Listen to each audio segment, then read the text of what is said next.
and I will be happy to introduce you Michael Cataliotti. So it's exactly the person who can tell us from the first hands how everything works. And we're gonna start with a green card and different types of the immigration visas.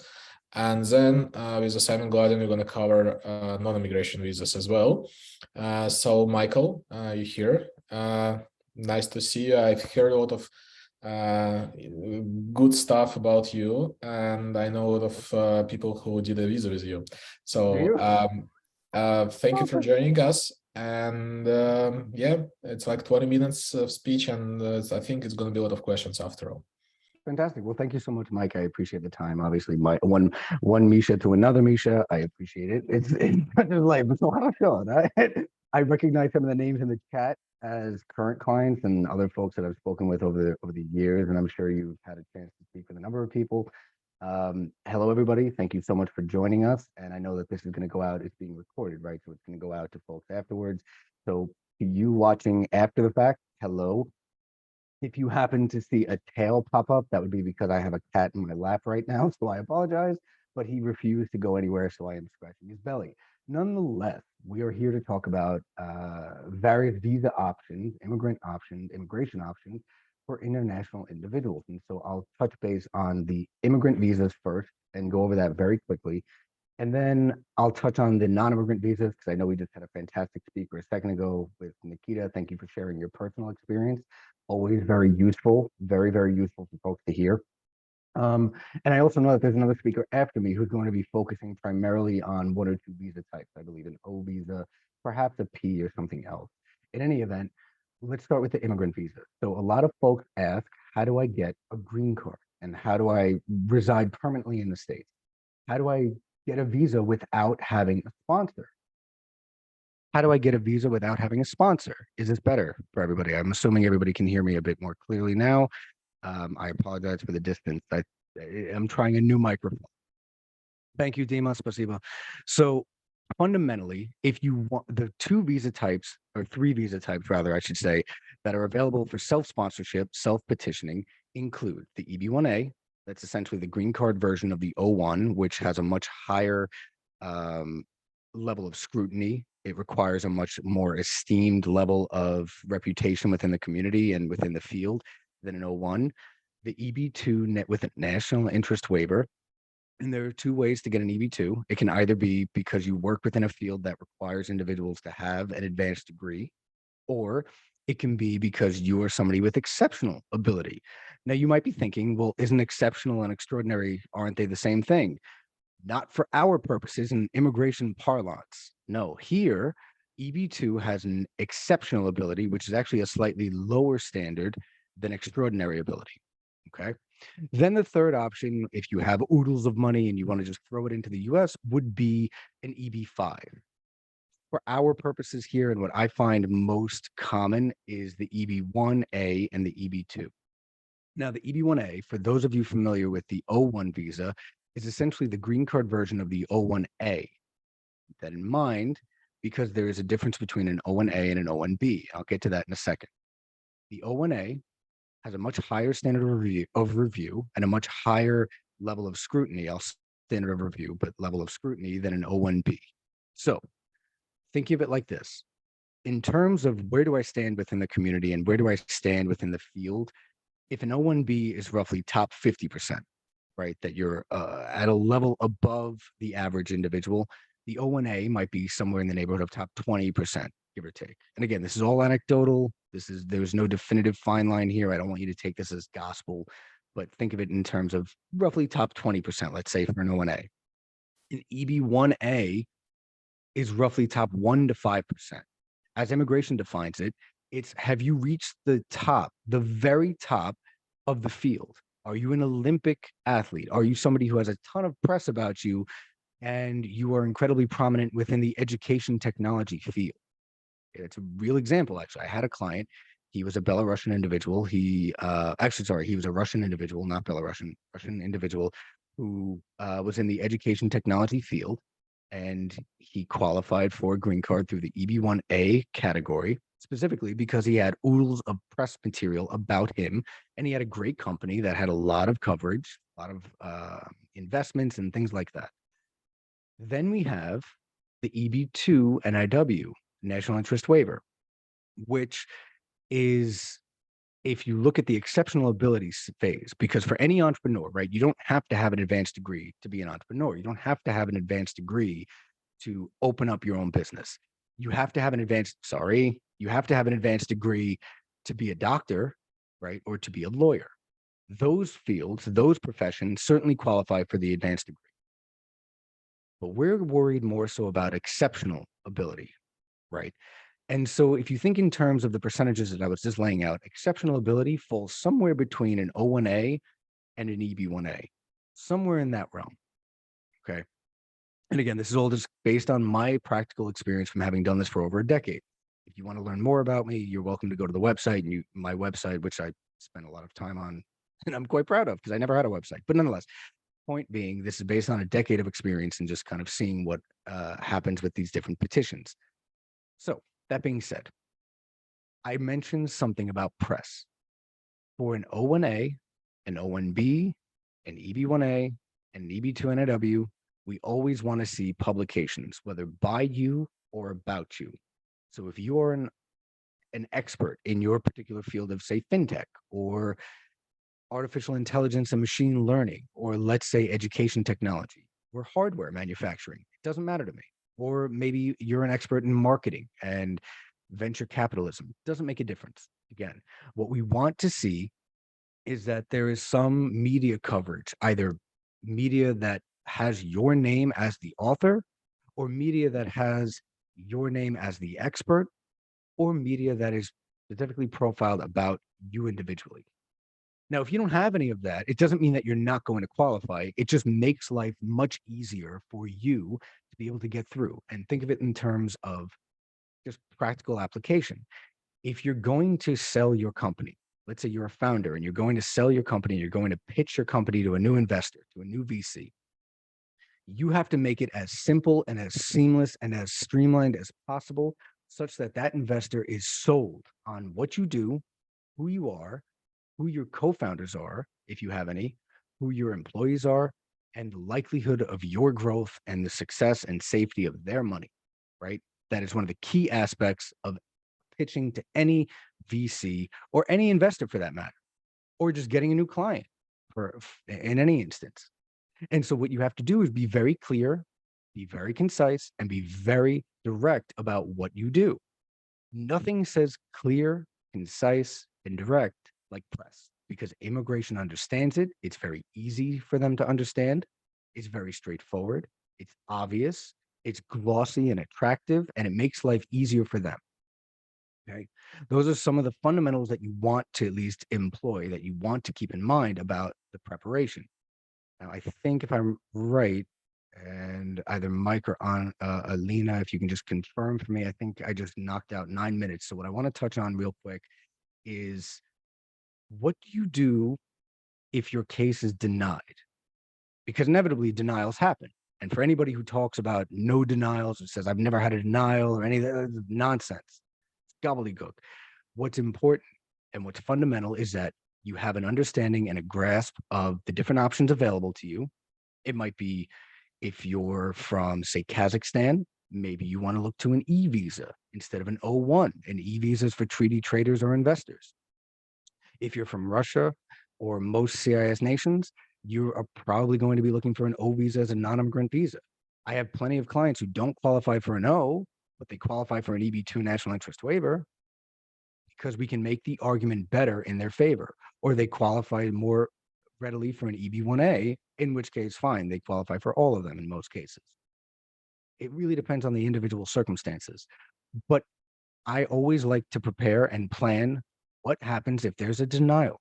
And that's not because I'm necessarily a doomsday individual or because I like talking about negative things, but I look at it like, when you're retaining an attorney, you have to be comfortable, you have to be confident, and you have to remember that this attorney is an extension of you. The way I practice is that there needs to be significant autonomy for me to do my job and to be able to get it done. That being said, when a denial happens, you better believe that I'm directly on the phone with my client instantly and preparing a strategy, and we already have it planned out. So I'll give you a case example because a lot of people, like I said, in the Telegram chat, which I've heard about, but a lot of people talk about their approvals and great experiences and how they got approved and it was seamless, or they will talk about a negative experience with an attorney. But most people aren't talking about denials. And I want to talk about that for a second, right? It makes people uncomfortable, but let's do it. So you file an O1 petition. You're pursuing an O1 as an entrepreneur and let's say an artificial intelligence, machine learning, AI, ML specialist or a marketer, right? You file your O1 and it gets denied. You initially filed it thinking it was going to get approved. You received a request for evidence. Okay, seemed like maybe it was going to still get approved, right? But then it gets denied. What do you do? Well, fun fact, the immigration services officer is required to tell you why they denied. And so they have to issue a detailed statement indicating what it is they found deficient. In most cases, at least from what I've seen and discussing it with colleagues as well, in my experience, my own personal practice and otherwise, it's usually nonsensical and it's very subjective. Key aspect here, practice point, and this is what I'm going to talk to you all the same way I talk to my attorneys and my colleagues when I teach them how to practice O1s and how to handle this. Tip, I want you to listen. Tip, U.S. immigration is incredibly subjective. Incredibly subjective. You could have the most objectively beautiful presentation, but if that immigration officer finds that they are unpersuaded by your information, if they are not satisfied for whatever reason, even if objectively it meets a standard, even if objectively it meets a policy manual, you can get a denial. That is not a negative impact on you personally. That also doesn't mean that you won't get it approved if you refile. And so this brings us to tip number 2, plan to potentially refile. In most cases, filing a motion to reopen or reconsider or an appeal is not likely to prove successful, especially if there is wiggle room for the officer to have denied. They have to be very egregious in their decision making. They have to have made a very, very, very poor decision that is just so patently false. It's beyond the pale. It's erroneous at every turn, right? In those cases, it's certainly possible that you can win on an appeal. And look, you might want to just try it out because maybe in your case, you're in the US, you're running out of time, you're out of your B1, B2 period, right? Your O1 was pending, your B1, B2 expired.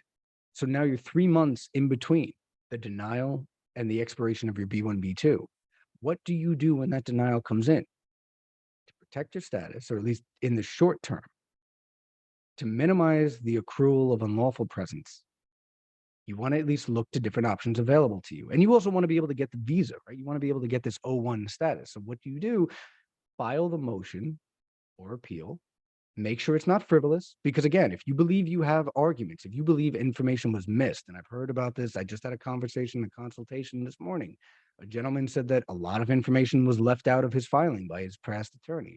He said that immigration, I saw the denial in the RFE, immigration outright ignored a lot of the objective evidence statistically that was presented. Okay, file the motion, file the appeal, but then plan to refile. Refiling is fantastic. I encourage folks to refile.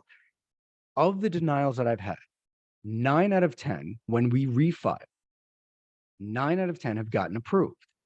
It might be more. I'm just kind of rounding here for sake of discussion, but it's definitely not less.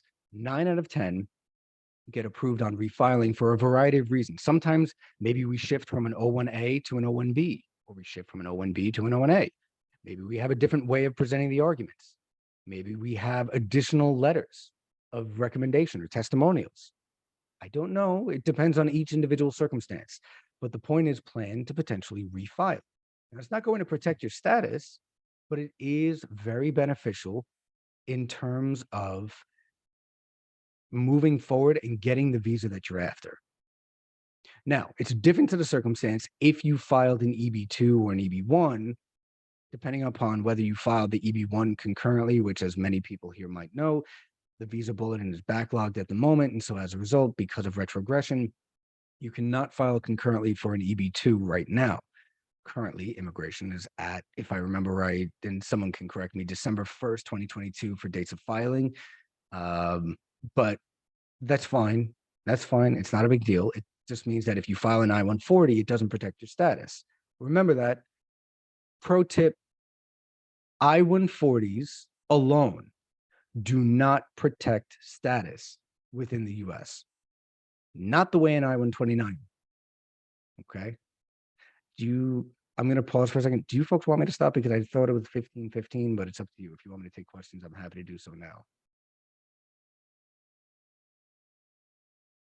Questions? If people have questions, you're welcome to just put them in the chat or ask away. In any event, I'll keep talking. So other items that might come up from time to time, people will ask me, how do I best prepare my petition? What do I look for? What do I need to have? The answer is that you always want to be able to satisfy 4 or 5 categories. At least you want to be able to feel comfortable presenting arguments in favor of 4 or 5 categories. And the reason is the bare minimum for an O1, whether it be an O1A or an O1B or an EB1A or an EB1B, an EB1A or an EB2 NNW, the bare minimum is 3 categories of evidence. Now, which ones you pursue are completely and totally and utterly up to you and between you and your attorney and whoever you work with. And that's perfectly fine. Obviously, you discuss that with them and you get the information you need at that time. Some of the fundamental categories, and again, I don't want to step on the next presenter's toes because I know that there's going to be more information about the O visa coming up, but at least on the green card side of things, we typically look for the same things that we look for on the O, right? We look for, interestingly enough, with an EB2 and a W, and this is different from an O, whether or not you have a degree. So for instance, you might have a PhD in mechanical engineering, right? That's fine. That's fantastic. Congratulations. That's a great achievement. We can use that in a positive way for an EB2 national interest waiver, unlike the EB1A or an O1, right? So the O and the EB1 doesn't necessarily care if you have a degree. I mean, it can be great, but it cares more about the practical application of your work. Whereas the EB2 and a W does in fact take into account whether or not you have a degree. And it's one of the reasons that a lot of my clients love the EB2 national interest waiver. Because as I describe it, the EB2 national interest waiver is kind of like 2 sets of cupcakes. And as you can see, I am rather robust. I'm a rather plump individual. And so I enjoy my sweets. Think of it in terms of cookies or cupcakes for this purpose. You have a vanilla cupcake, your advanced degree, right? You're a member of a profession that requires an advanced degree. And then you have your chocolate cupcake, an exceptional ability, an individual with exceptional ability in their field, okay? On top of each one, you overlay the national interest waiver discussion, and that's your strawberry frosting. Making me hungry just thinking about this, but that's your strawberry frosting, right? The idea is that the national interest is a separate discussion from the underlying discussion, right? So the frosting, the icing is different from the cake itself, okay? Here's what you look to for the national interest waiver discussion. It's from a case, matter of Dinosaur. It's a 3-pronged discussion. It looks to 1, whether the endeavor, that is the nature of your work, whether the endeavor is in the national interest. It can be culturally significant. It can be economically significant. It can be educationally significant. It can be any of the different things that you want to specifically focus on in order to be able to demonstrate the nature of your work is in the national interest. Now, notably, it doesn't mean that it has to be impactful on the entire US nation as a whole. It can be a region, it can be the Northeast region, or Southeast. So if you're involved in, say, a startup or a business that is invigorating the South, that is invigorating, say, the Northeast region or the like, then maybe you want to focus on the fact that your work is integral to Vermont, Maine, New Hampshire, New York, right? And that's fine. The second prong number 2, you as the individual are well poised and well positioned to advance the endeavor, that you are going to be able to make the endeavor move forward in a positive way. This goes back to your criteria and your qualifications. Some people meet the first prong, but can't demonstrate the second. And so how do you demonstrate that second? Well, you look back to the evidence that's in the record. You look back to the nature and scope of who you are, what you do, what you work on. You look forward to your credentials and qualifications. You look at the press is always great for this. You look at any awards or honors that you've won. You look to any articles that you published, competitions you've judged, investments you've received, individuals you've employed, work you've done, all of that good stuff. Okay. Degrees you've held, degrees you've gained that show your specialty in the field. Okay. Prong 3, and this is the most subjective of all 3 prongs, is that on balance, quote unquote, on balance, it would be in the national interest, America's national interest, to waive the labor condition requirement, the recruitment effort requirement, and just allow you to get the visa. Right? Because if you have any Indian friends or friends who are in tech and specifically work for tech companies, you will likely hear about perm. I don't do perm. I don't like perm. Most employers don't like perm. It's an onerous process. It's a long process, and it's rather an unpleasant process. And so as a result, I just don't do perm. I defer to perm experts. Plenty of my colleagues love it and do it all the time, and that's fantastic for them. Perm is the labor recruitment process by which an employer has to demonstrate to the Department of Labor and to USCIS that no one else is applicable, no one else is capable of filling that role but for you. Okay.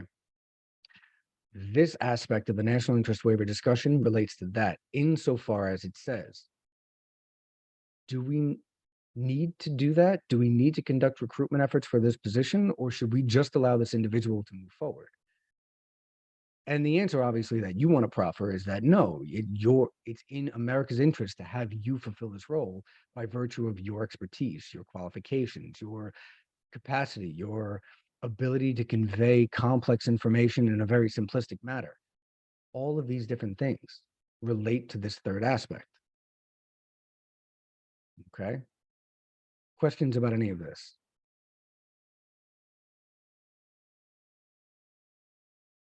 It's better, Michael. I think it's better to bring all question after, if you don't mind. No, that I mean, look, we're 23 minutes in, right? So I don't know if No, we are fine. Like, if you have something to tell. So Ruslan asked how long it takes to get an EB in IY. NIW, sorry. Yep. No, that's fine. EB2 NIW. It's a national interest waiver. Fantastic question. So without premium processing, it takes anywhere from 6 to 12 months for the phase 1 to be approved. That's the I-140. With premium processing, you will most likely get a response within 2 weeks, 15 calendar days. Fun fact, as of January 30th, USCIS opened up premium processing to all NIWs.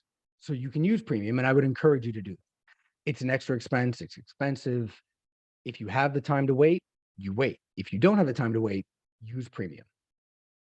So just 21 months instead of 2 weeks. Sorry, say that again.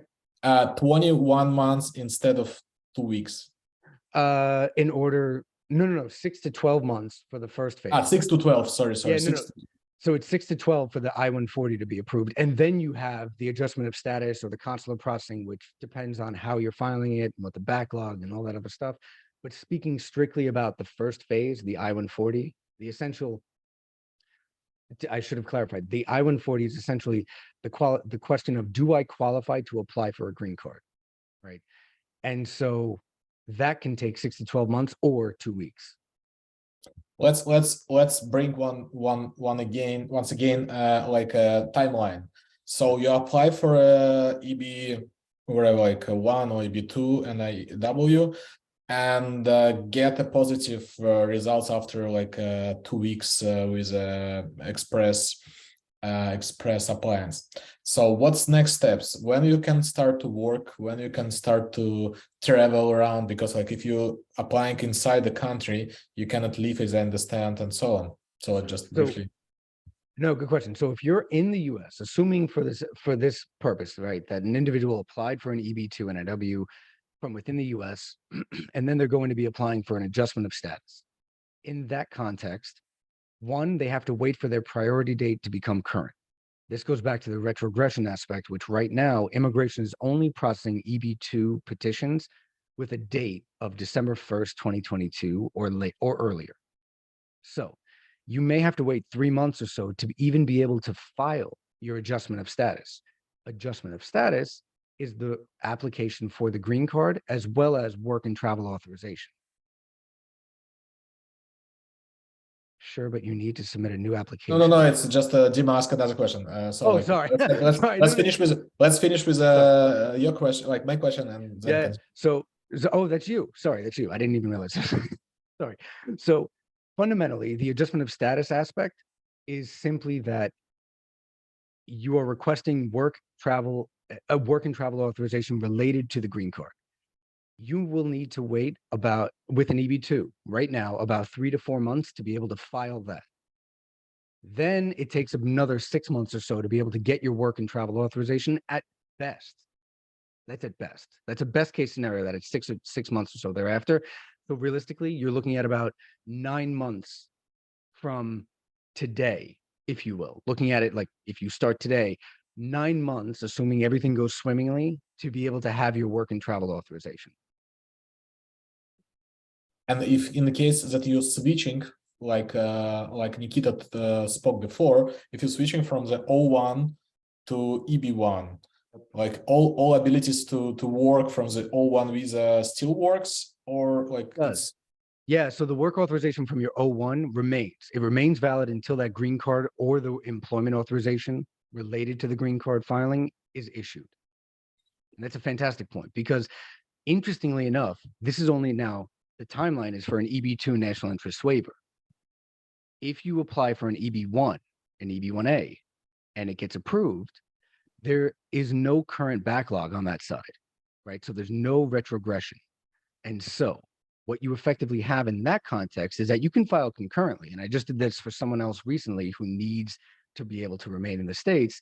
You file an EB1 I-140 as well as the adjustment of status paperwork at the same time. That will protect your stay. That means that if you're filing with premium on the EB1 and it gets approved in 2 weeks, fantastic. Your adjustment of status is already pending. You saved yourself 2 weeks and you don't have the backlog of waiting 3 months to be able to file. Right? So you're already starting the clock. The issue is whether or not the person qualifies, which again, the EB1 is very difficult. And so it's a different beast. Hey, we have a question. Could you please compare O1 for software engineer and EB1 national waiver? How much it's more hard to get EB2 compared to O1? Yeah, fantastic. So I love this question because I've had clients who have been denied for an O1 and then they get approved for an EB2 NIW. And they look at me and go, what? How is that possible? How could you mean I'm in the national interest, but I don't have extraordinary ability? And the answer is like, unfortunately, yes, that is exactly what this means. You are exceptional. You are not extraordinary. The thing about it is, in most cases, so taking this exact example as a software engineer, if you are a software engineer and you have worked for major companies and you have some press about you and all of that stuff, then I would say you're in a fantastic position for an EB2, so long as you position the argument in a very clear and direct way. Because the argument that you make for an EB2 national interest waiver is very, very clear, that it is focused on you and your credentials and your ability to move forward and provide value to the States. So let's say you have a degree, one category done. Let's say you've been working for 10 years or more, and we can document that through letters of recommendation. Second category done for the EB2 national interest waiver. Let's say you get letters of recommendation about you, significant recognition. Third category done. Now you have press, you have comparable evidence. That's a fourth category. Great, we're already there. Then you lay on the national interest waiver components like we discussed before, and you're in a very good position for an NIW. Super, thanks a lot, Mike.